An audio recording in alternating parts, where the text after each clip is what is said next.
Welcome back, everybody, to another exciting episode of the Everything Horror Podcast. My name is Paul Doski, and with us is, well, he's a new name to all of us, and, well, hopefully as time goes on, it will be a name like R.L. Stine, but because of the fact that his love of Goosebumps and all sorts of other ghoulish child stories that used to keep us up all night and head for the hills and covers and everything else.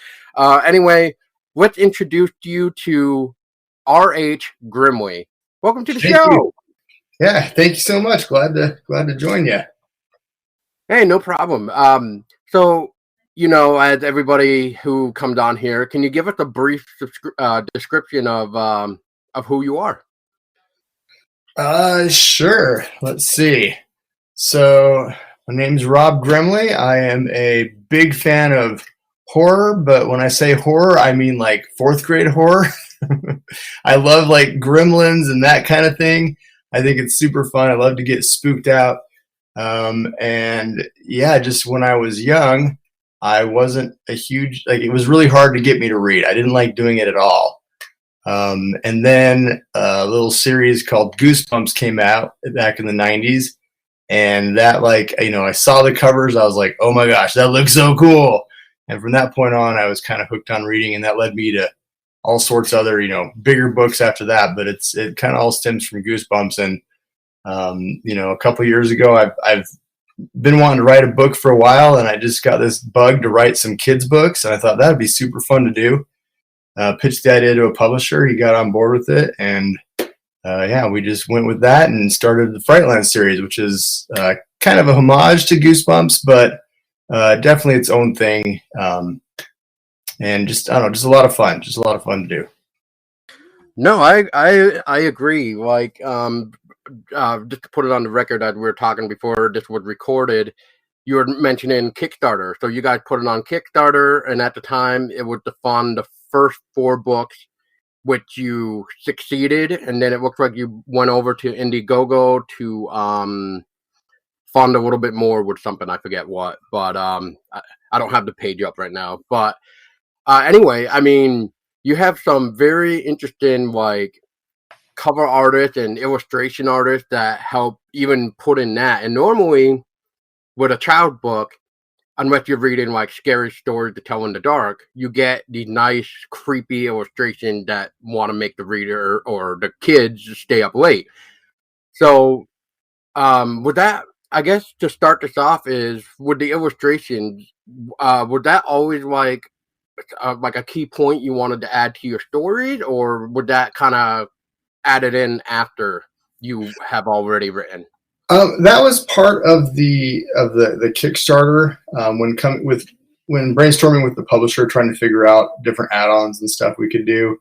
I just thought, it'd be super cool to get at least a couple of illustrations in the books, kind of in that, scary stories to tell in the dark style. Because I just think it's fun just to put I don't know. I think it's just like a little fun treat when you're going through and suddenly there's a really cool, creepy looking picture in the middle of your story to kind of bring it to life a little bit, especially for kids, that's kind of how that came about. We had to look through lots of DeviantArt pages to find illustrators we thought would be a good match. And David Romero came up, and he's awesome. He does some really creepy stuff, and it was fun to see him do his style, but with, kid related things. Kid appropriate things. And then another friend of mine named Daniel Brown did some of our other illustrations, and he does fun ink pictures. And he was also one of the illustrators we had on there and did some really cool stuff for us. Get into the idea of your story. So the first one you got is The Wild Man of Shaggy Creek, which is about this creature in the woods, which I don't think I'm saying too much when I say Bigfoot or Sasquatch. So no, right on the cover. So. Yeah, it's right on the cover. And so I got this is a 2-part question, I guess. So the first part is, do you yourself, Rob, actually believe in the cryptids out there, and is that what sort of inspired you to write a Bigfoot story? Oh, of course I believe in Sasquatch, to quote a line from the book. No, I grew up ever since I was a kid. Like I go to the library and check out like all the books that were on cryptids and UFOs and all that sort of thing. I don't know why. I was just super into that kind of thing. That was like I was probably in third grade when X-Files was, becoming a big show. And so like it's just been kind of part of my life. And I don't know if I really believe in most of the cryptids, but I'd like to believe. I'd like to, like for instance, back in a couple of years back, we went to Scotland on a vacation, and we had to go to Loch Ness because you just got to go to Loch Ness. And I was seeing Nessie everywhere. Like every time a wave would come up, I'd be like, "Oh my gosh, there she is!" And it's fun. It's just fun to somewhere between pretending and belief, I guess. Hey, you never know, right? I mean, it could well be out there. I mean, that's why we got all these hundreds and thousands of reports every year and every month or every day, depending on how you want to look at it too. So, and no, it's just interesting because I think as you saw my recent email, not to drift off for a minute, but I was saying I was working on another interview for my other site that I do. And the guy that I was actually doing the written interview with did not really believe in the paranormal, but he talks about it. So he likes to collect the stories. So it's always interesting to hear people's opinions on like the paranormal, Sasquatch, cryptids in general. So I always find it interesting and entertaining sometimes. Yeah, I like to keep an open mind about those sort of things. And that's the way it should be. That's the way I look at it anyway. It's always good to be like open mind. Like I'll tell you a quick story. Like back when I used to do traffic control, I swear on my life that I seen a UFO in the clear blue sky because I just saw like this little dinky dark object that it would just floating in the sky, wasn't even moving at all until I pointed at it to my partner because I was like, "You see that over there?" And he looked at it, and that's when it started to move. I'm like, I don't know what that was, but yeah, it was weird. It was weird. To touch on like the story, not to like really get into like spoiler territory, but I just want to see your reaction of when I say this. But it almost feels like between two of your books, I've noticed, which is The Wild Man of Shaggy Creek and The Bones at the Bottom of the Lake. Were those supposed to have like a subliminal message in a way? Like with Wild Man of Shaggy Creek, it almost felt like you had the message of if you see like this baby animal, you want to stay away from it, because you want to be careful because the mom or dad might be around. That's a good question. I didn't write them specifically with any sort of like theme underwriting it with I mean, I'm sure they creep in with Donut Shop of Doom. I'd say there's probably a little commentary on like consumerism and that sort of thing. But they're not meant to specifically have any sort of commentary. They're just meant to be fun and get kids excited for reading. That's kind of I agree with that. It was just interesting, not to cut you off. Sorry about that, but no, it's just interesting because as I was reading it, it was almost like that metaphor of like if you had were to tell your kid, like if I were to tell my daughter when she grows up later on, like if you see a baby bear, make sure you get away because mama bear or papa bear are going to be around. Oh yeah, that's definitely good advice all around. and I know I just brought up the bones at the bottom of the lake, and I felt like that message there, like when I say like subliminal, even though you're saying that you were writing without theme, but the way I was looking at it was like you were trying to tell a message by saying basically don't disturb the dead. That's also probably generally good advice. You don't want to go digging up any graves, I don't think. That's true. But were there any type of particular stories of like what really grabbed your attention to kind of write these outlets? Yeah. So I think with all of them, I'm tapping into like personal experiences and then taking them like one step further, like, oh, what if this had actually happened? For instance, with the Wild Men of Shaggy Creek, that's all based. I used to live in Georgia when I was little, and that's kind of all based off the memories of my backyard, because we had a house that was, it had a little bit of, a grassy yard, and then it just turned into a forest behind that. And we would go exploring in there. And I was too young to remember, exactly where the forest led, but I just remember it going for a long ways. And there was a giant kudzu root, because there's these vines that grow everywhere, just like in the book. And there's a giant root ball in the middle of the forest that you could literally like hide in it, like if you wanted to. You could. It looked almost like an Ewok village hut from like the Ewok Adventures. And that just kind of stuck with me. So I wanted to. So whenever I'm writing, I tap into like a lot of those things that I specifically remember, just because I feel like it grounds it in reality, makes the story more like alive. Donut Shop of Doom. That if you read the description of the town, that's literally the town that I live in. And so it's like there's actually a donut shop down the street, and then across the street from that there's like a Whole Foods store. And so like it's all kind of tapping into reality and things that I've experienced, and just trying to. I just feel like that makes it more real. There's a part in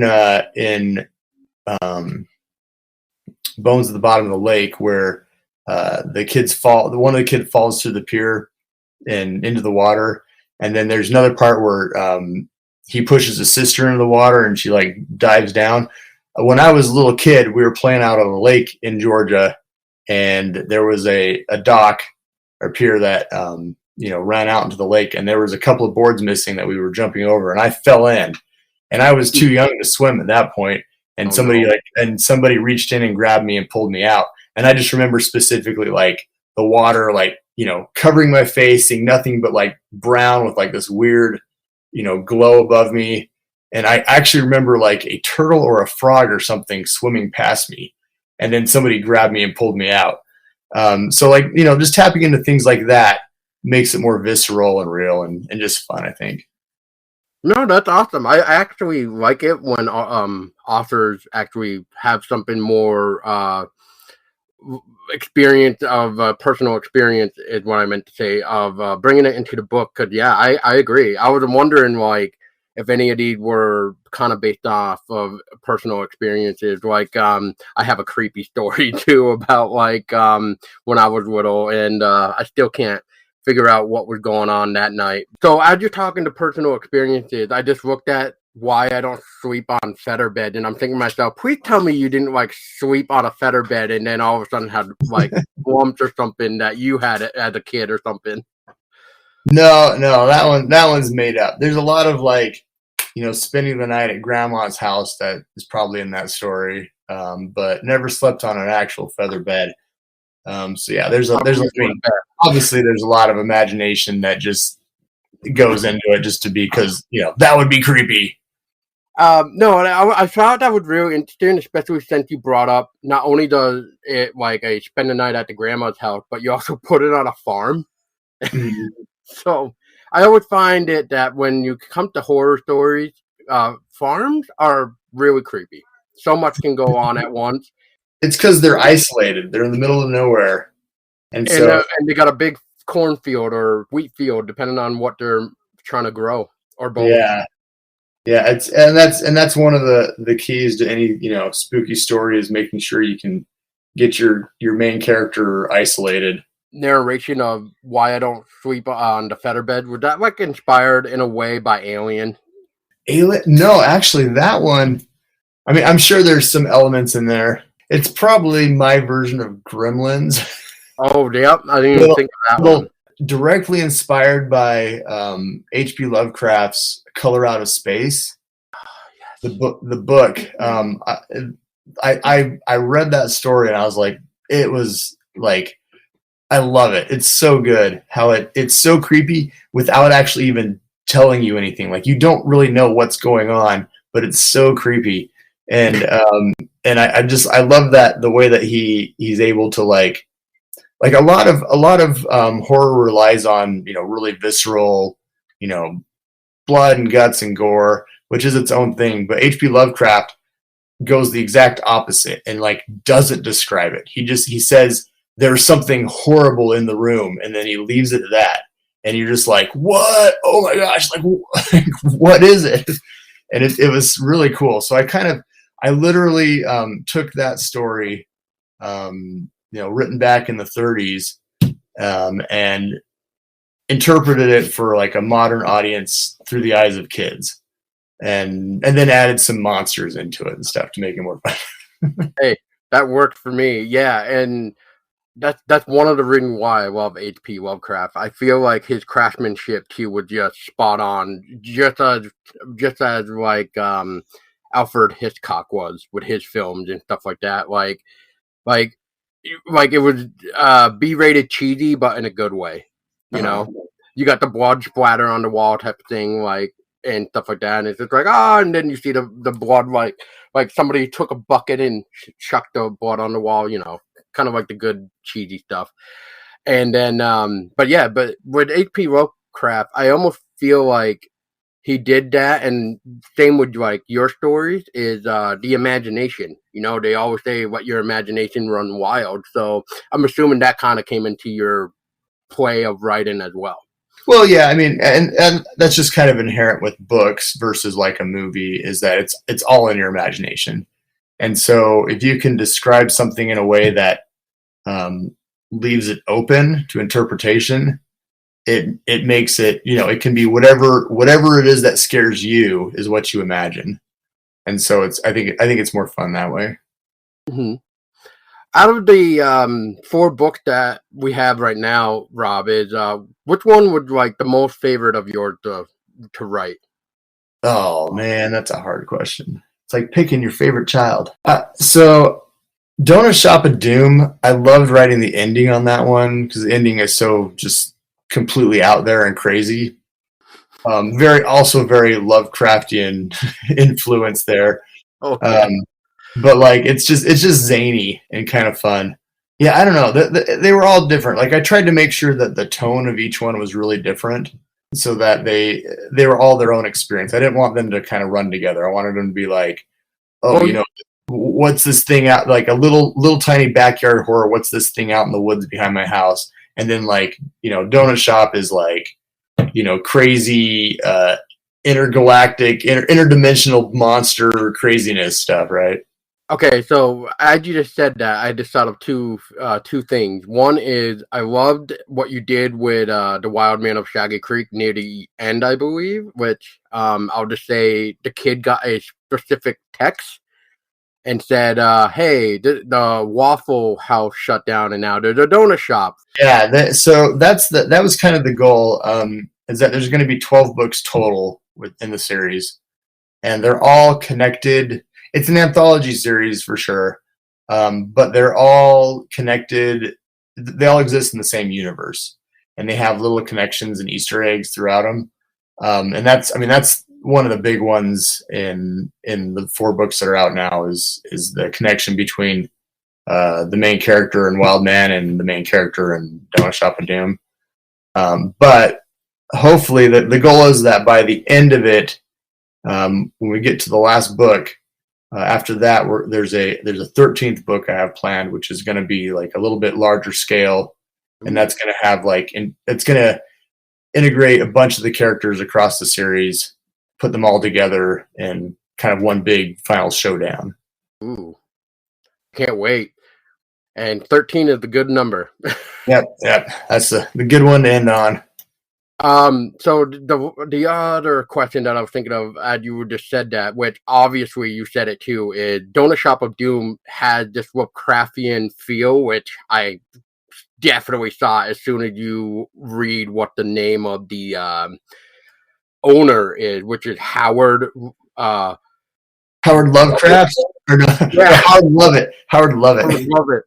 So would that supposed to be like a love letter to Howard Lovecraft? Oh, absolutely. I just enjoyed that so much. I was like, I see what you did there.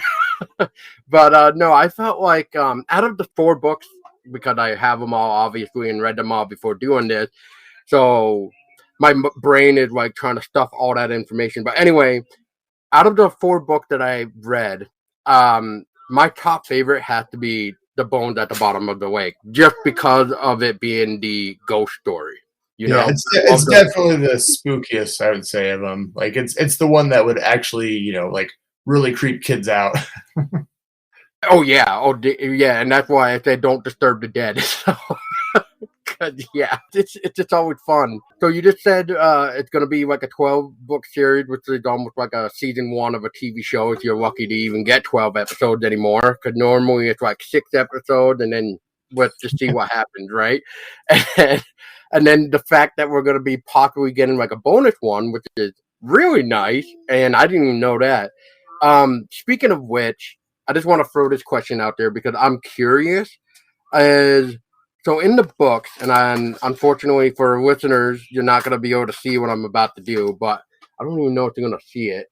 I'm like trying to show them. So in this book, on each book, it actually says, look for more FRIGHTLAND books, and it's almost like some of them say available now. And one of the titles is number 5, Once Upon a Slime. So, can I ask you what is going on with that? That is the next book that's going to be written.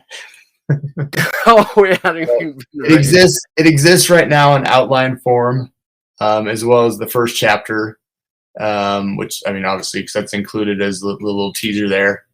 But that one is going to be a elementary school adventure that will take you into the character without giving too much away. It's going to take.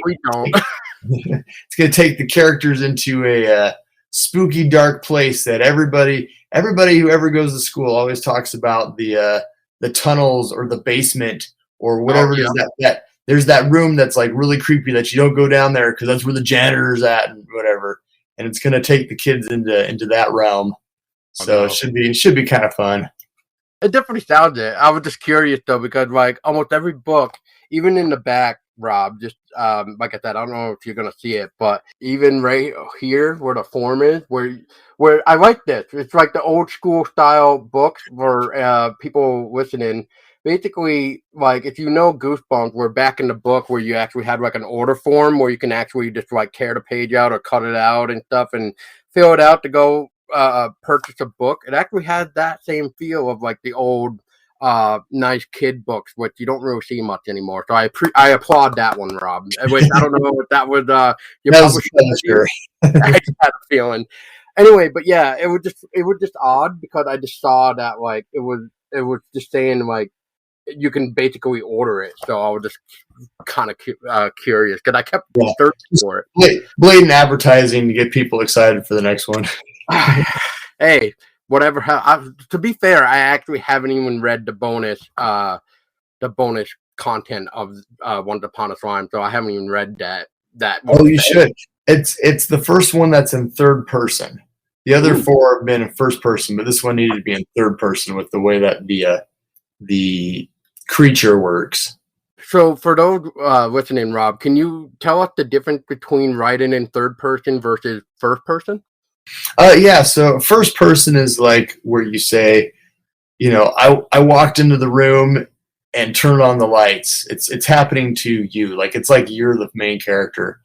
And so it's fun to write that way because it's really in the moment and it makes you feel like you're there. And third person is where you say, Scott walked into the room and he turned on the light. So it's like you're watching a movie, like you're watching it happen to the person.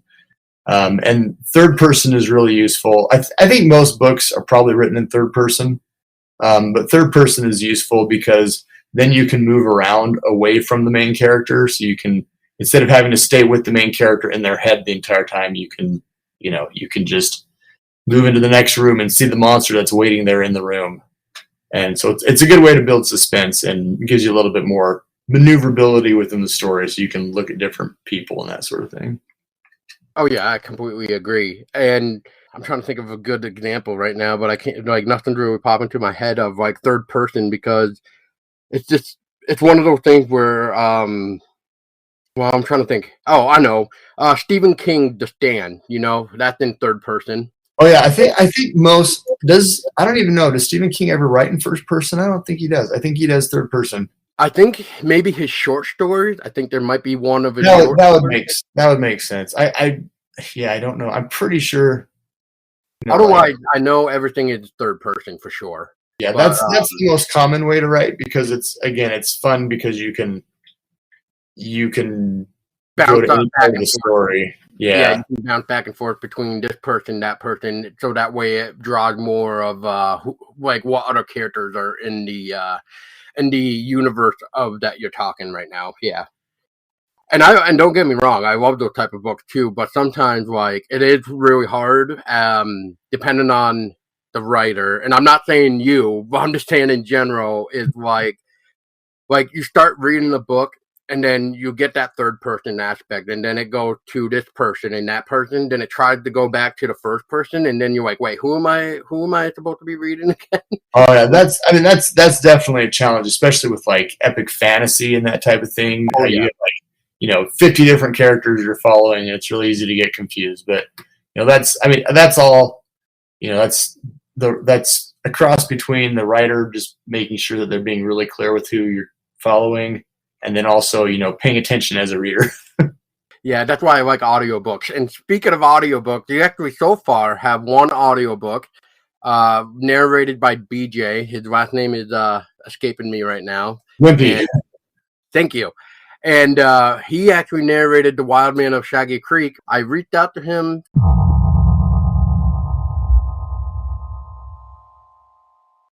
All right, everybody. So we just took a pause on R.H. Grimley's interview because I have another special guest to come talk to you about The Wild Man of Shaggy Creek, the audiobook from R.H. Grimley. And here is the narrator, BJ Wimpy. BJ, welcome. And it's a pleasure to talk to you about this. Hey, thank you so much for having me. It's really great to be here.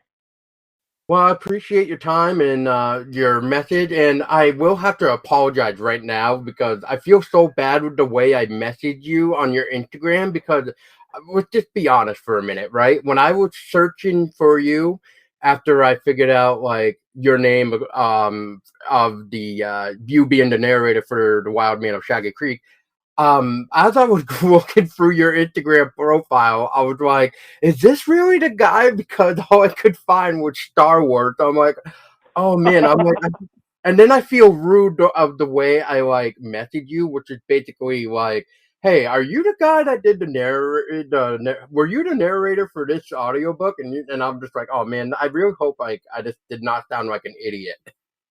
No, not at all. It was.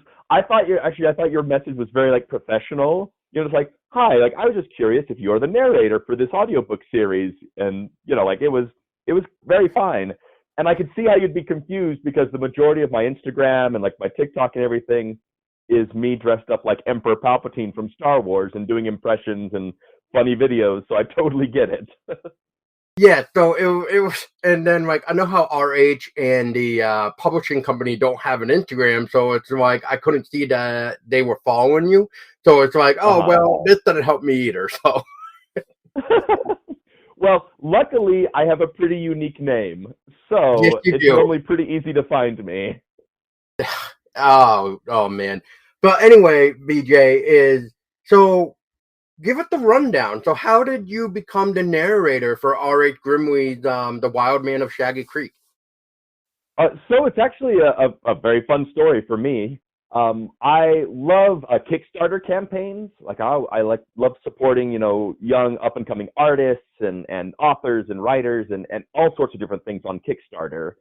And I got an email from Kickstarter that's like, "What's new this week?"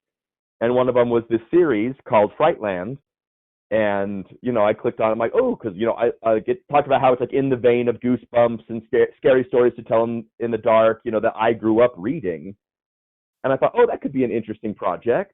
So I clicked on it, and like I read through it. I'm like, oh yeah, this is great. And I noticed that that they were like the publishing company is out of Utah, which is where I'm located, and that the author is a local author as well. And so, I've been an audiobook narrator for a while, and I just thought, you know what? like, it'd be really cool to get on a project with locals, because most of the books I've done have been from people I've never met, or I've never, or live across the world or across the country. And so I looked up the publishing company, which is Bard Press. I just found their email address, and I just basically like what you did to me on Instagram. I'm just like, hey, I saw your Kickstarter. It seems really interesting. We're both, we're all Utah locals, which is great. And if you're looking to turn this series into an audiobook series, I would love to be part of that. I'd love to have the chance to audition. Like, thank you so much for your time. I hope your Kickstarter goes well. And then not long after that, they reached back out to me, and like, we hadn't even thought of doing an audiobook series for this. Like, would you be willing to audition or like show us a sample of your audio work? And it just all started from there. And lucky enough, they liked what I did, and I was able to talk to the publishing company and to R.H. Grimley himself, and yeah, get working on the audiobook. It was a lot of fun. What's the most memorable part of working on the audiobook? Of this audiobook? So Yeah. How the process goes, normally, I read through the book first, completely through, so that I have an idea of what the story sounds like. So when I'm narrating, if I need to like foreshadow something or give a little more, emphasis on something early in the book because of something that happens later, I can do that. But honestly, my favorite part was just reading that book again, like a book like of this style that was, like I said, in the style of Goosebumps or Scary Stories to Tell in the Dark, because it was so nostalgic for me. The Goosebumps books were some of the very first books I ever read as a child, like completely through all by myself. And like sitting and like reading this book, I had like a lot of those nostalgic feelings. It like, the style is great, and it brought me back to, sitting under my covers at night with my flashlight when I should have already been in bed, but I couldn't stop reading because like I was feeling so tense about this scary story. And so that was probably my favorite part, honestly, just the feeling of nostalgia that I felt while reading it. And that's completely fair. I mean, I love that answer because that's exactly sort of like what happened with me. And to touch on like what you were saying at the beginning, is Kickstarter also sent me an email, and they were just like, "You might be interested in this," and I'm like, "FRIGHTLAND, what is this?" So I like click on it and see the artwork, and I'm like, "God, this looks so familiar," like in a weird good way. And then I see that like Tim Jacobus was the cover for The Wild Man of Shaggy Creek, and I'm like, all right, I'm sold. Right? You know? Same. Like, that was one of the big selling points for me too. And it's I don't know. It's I've read the first four books. Obviously the campaign or the book itself is lying that the fifth book is out when it's not. But anyway, that's so fun. But yeah, I completely agree, man. Like, it just reminds me of so much of the old stories that I used to, read it before, like Scary Stories to Tell in the Dark got banned from schools or whatever. So Exactly. so it's just like, okay, well, it's a fun experience to not just have again as an adult, but now, with me being a father of a 20-month-old daughter at the time of this recording, as she grows up, she can appreciate the good books, as I call it. Exactly. Yes. All right. I'm not a father myself, but I have several nieces and nephews that are like at the perfect age for these books. Like the late Yeah. elementary school. And I funded, the Kickstarter campaign, and I bought extra copies just specifically so I could give them to my nieces and nephews. That's amazing. And those are the best ways to get memories going, Exactly. Well, so I guess to kind of touch down on to closing this out for the segment wise is, what was one of the hardest parts when recording The Wild Man of Shaggy Creek? One of the hardest parts, Mr. Grimley, he had a very specific idea of what he wanted everything to sound like. So I have I have my normal audiobook narration style, which I do, but he thought it was a little too expressive, I guess. And that's not a bad thing by any means. But he wanted to sound more realistic and like I was sitting around a campfire telling this scary story. And And so he asked me to, like tone down my voices a little bit and tone down the overall expression and excitement that I normally record my audiobooks in, so that it would sound a little more like I was sitting around and being slightly more intimate around a campfire telling this story. And it was hard for me to break the mold that I've done. Wild Man of Shaggy Creek was my 15th audiobook. And so, I definitely have a style that I've been doing for, 14 other books. And so to break that mold and to do something slightly different was hard for me, but in hearing the finished audiobook, I really like it. And going forward, it might be something I try to bring into some of my other audiobooks. And so I'm really grateful to Mr. Grimley for, giving me that direction and knowing what he wanted. That's always great with an author, when they know what they want and that they're able to express to you what they want. Because I've had other authors who've been like, I want it to sound broader. And I'm like, great, what does having it sound broader mean? And they can't explain it to me. And I'm like, well, that does me no good. But Mr. Grimley was very good about how he explained what he wanted it to sound like and expressed to me. And we were able to have several phone conversations about it. And like I re-recorded the first chapter a few times before we landed on something that we were both very pleased with. And so that was hard for me, but in the end, I think it really helps the quality of the sound and the atmosphere that Mr. Grimley wanted the audiobook to create.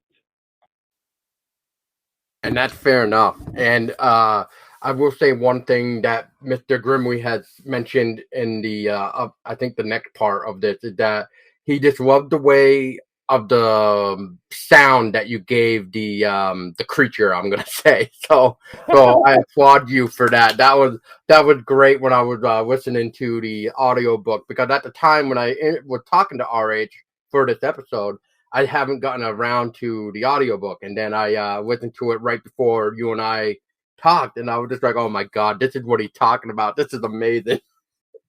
Well, and that sounds too like because if you've looked at the book, like it's written out, and I remember getting to that point and going, okay, what do we want this to sound like? Do we want it like do I want it to make it sound like an animal, like a creature, or does he want it to sound like a human telling the story, trying to mimic that sound? And so that's more what I went with, is not actually sounding like a creature, but sounding like a human trying to imitate what a creature would sound like. And I think, yeah, again, like I think it landed really well, and I love that Mr. Grimley enjoyed what I decided to do. Oh, definitely.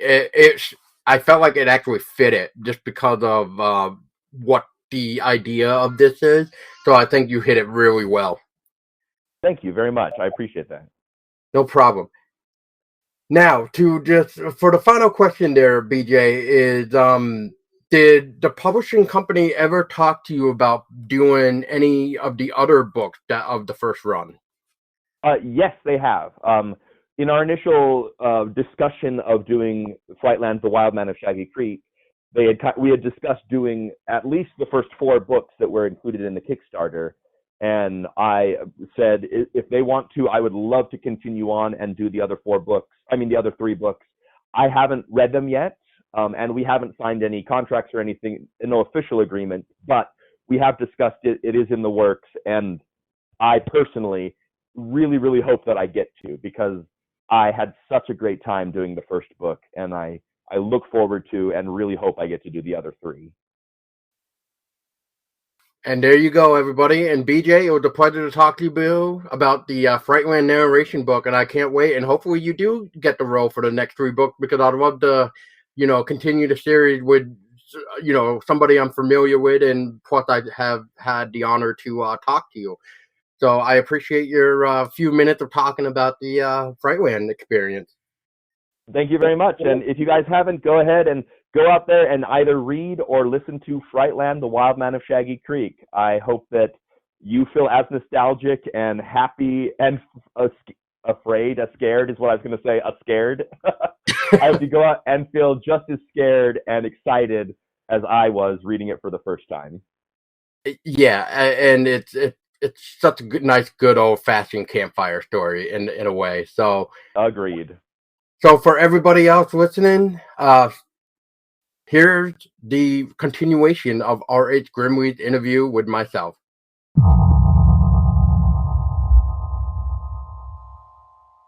So hopefully, as this interview gets posted up, hopefully I'll have his segment in to help also have him talk about the time narrating your book, which it sounds like from what I was listening to the sample that you guys have, like a 5-minute sample, he did pretty well from what I could tell. Oh yeah, BJ did awesome. I was really happy with it.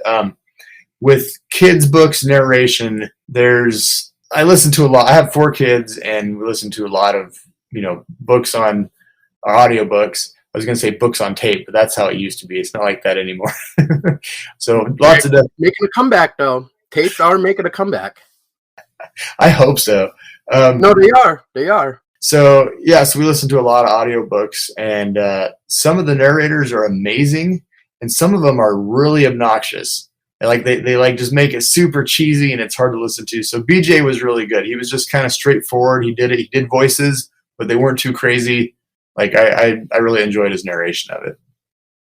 Yeah, I'll have to pick it up and listen to it for sure, because he did a great job, and I just want to hear like what it's like to hear the full 2 hours and 8 minutes, I want to say, of that book. So I guess my question to you is, like, is there any plan to try to get the other 3 books into the audiobook format? Not that I know of, at least not right now. My guess is when they release the next 4 books, they'll probably do another one from one of those titles in audiobook format. The publisher hasn't done a whole lot of audiobooks, so they're kind of just experimenting with it right now and seeing kind of what that space is, if it's worth it for them or not.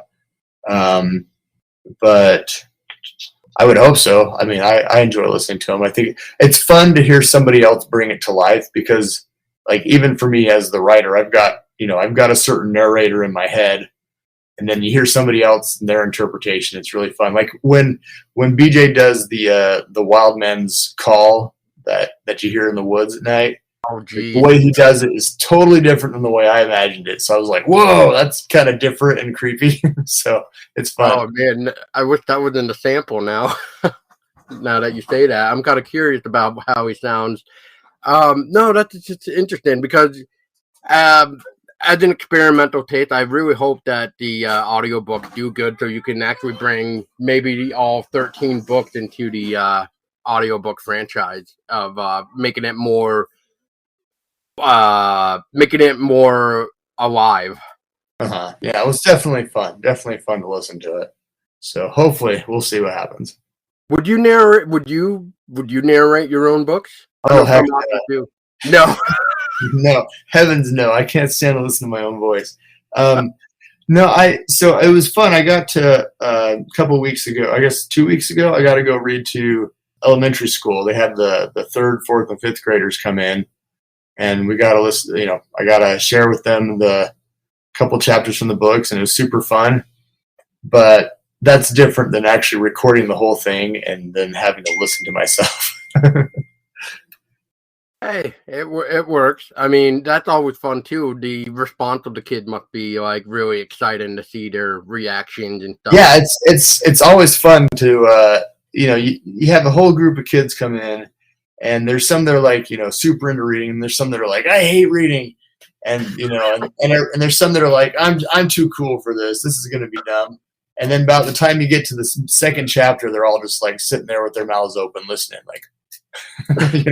They're super into the story at that point. So it makes me feel good to know that I've at least accomplished my goal of trying to make it interesting for kids. Speaking of kids in like school groups and stuff like this, is this like how, or have you like taken a book before it's been out to kind of test the students of how they would react? Not with students, but I let my son read all the books when the rough drafts finished. He's 10 now, and so he's right in the perfect age group, and he loves to read. So he'll sit down and just read the whole thing, and then give me a thumbs up or a thumbs down. And I trust his opinion, because he's really honest about it. So. That's pretty good for 10 years old. So I mean, and he should know already like what he likes, what he doesn't like to read anyway, or what doesn't work well in a story. I'm assuming. Yeah, your kid would be the perfect like test subject, as I may say. Rob, I don't want to take up any more of your time too, but like you guys have a fan club too, which is nice. Can you give us a little bit more details of what this fan club is supposed to be involved? I Yes, should they say. have the FRIGHTLAND fan club, which is basically it was through the Kickstarter, and when they do the next Kickstarter, there'll be another opportunity to join it as well.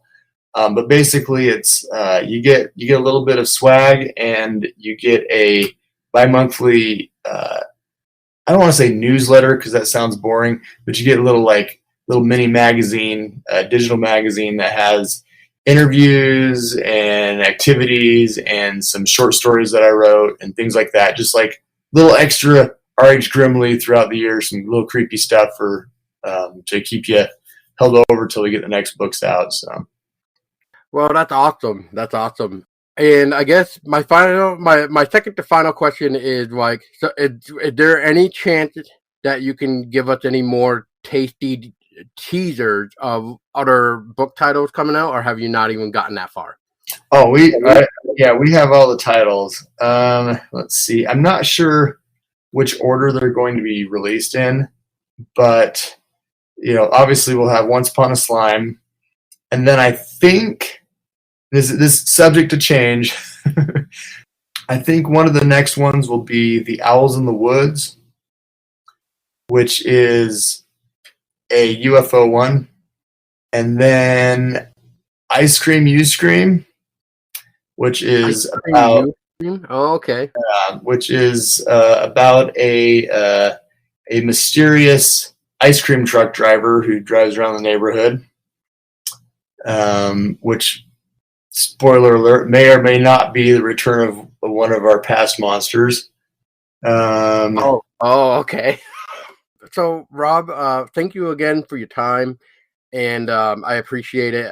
Sort of like a little short notice in a way. You're more than welcome to come back on in the near future when more of your books come back. I would love to pick your brain again if you're willing. And absolutely. I guess for everybody else listening is how can people stay up to date, and where can we find your FRIGHTLAND series? The FRIGHTLAND's available on Amazon and other digital booksellers, but you can get your paper copies on Amazon. And you can also go to frightlandbooks.com, and you'll be able to find information there. All right. Well, Rob, thank you so much for your time. And for everybody listening, thank you for listening through this interview. And I hope you guys enjoyed RH Grimley just as much as I did talking, because it's always good to find new children authors that want to put the scares into your children, to terrify them, to want to pull covers over them with a flashlight and read the book, because that's what they do when you close the door saying goodnight afterwards, because they want to stay up and read.